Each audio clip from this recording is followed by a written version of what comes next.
Hi, hello. ഓരോ ദുഃഖവെള്ളിക്ക് ശേഷം സന്തോഷത്തിനൊരു Easter ഉണ്ട്. ആ ഈസ്റ്ററിന്റെ ഒരുക്കങ്ങൾ നിങ്ങൾ കാണുന്നത് നമുക്കറിയാം. ഞാനൊക്കെ എൻ്റെ ചെറുപ്പത്തിൽ ചെയ്ത ഒരു ഈസ്റ്ററിന്റെ ഒരു കല്ലറയുടെ ഒരുക്കങ്ങളുണ്ട്. അതാണ് ഇപ്പൊ എനിക്ക് ഭയങ്കര സന്തോഷമായിട്ടാണ്. ഇപ്പോഴൊക്കെ ഇതിന്റെ സ്റ്റൈലൊക്കെ മാറി, പക്ഷെ ഇപ്പൊ ഇത് കാണുമ്പോൾ കിട്ടുന്ന സന്തോഷം ഇത് വേറെയാണ്. കാരണം നമ്മുടെ നൊസ്റ്റാൾജിക് കല്ലറയാണത്. അപ്പൊ നമ്മളെ കല്ലറൊക്കെ ഉണ്ടാക്കി സിസ്റ്റേഴ്സ് ബലിപീഠമൊക്കെ ഇവിടെ അലങ്കരിച്ചു. അങ്ങനെ വൈകുന്നേരം എല്ലാം നമ്മുടെ ആൾക്കാരൊക്കെ എത്തി നമ്മളിങ്ങനെ തിരിയേക്ക് തെളിയിച്ച് പ്രാർത്ഥിച്ച് ഈശോയുടെ ഉത്ഥാനത്തിന് നമ്മളതിന് കാത്തുക്കാണ്. പണ്ടത്തെ അതേ സ്റ്റൈലിൽ ഈശോ നമ്മുടെ ഉയർത്തെഴുന്നേറ്റു.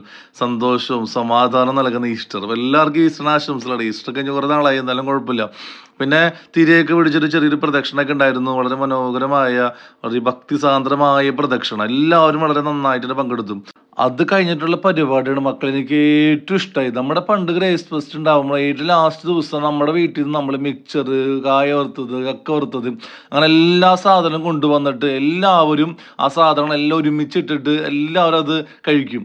ആ ഒരു അതേ സംഭവമാണ് ഇവർ ഈസ്റ്റർ ദിവസം ഇവർ ചെയ്യുന്നത്. അതായത് ഒരേ പ്ലേറ്റുകൾ നിരത്തി വയ്ക്കുന്നു. ഓരോരുത്തർ അവരവരുടെ വീടുകളിൽ നിന്ന് കേക്ക് അങ്ങനെ തുടങ്ങി കുറേ സാധനങ്ങൾ കൊണ്ടുവന്ന് അതെല്ലാ പ്ലേറ്റിലേക്ക് ഇട്ട് എല്ലാവരും ഷെയർ ചെയ്ത് കഴിക്കുന്നു. അപ്പൊ എനിക്കായാലും മാട്ടിനച്ഛനായാലും അത് ഭയങ്കര ഇഷ്ടം. ഞാനത് ആദ്യമായിട്ട് കാണുന്നത്. മാട്ടിനച്ഛന് ഇപ്പൊ കുറച്ച് ഇത് കണ്ടോണ്ടിരിക്കണേ.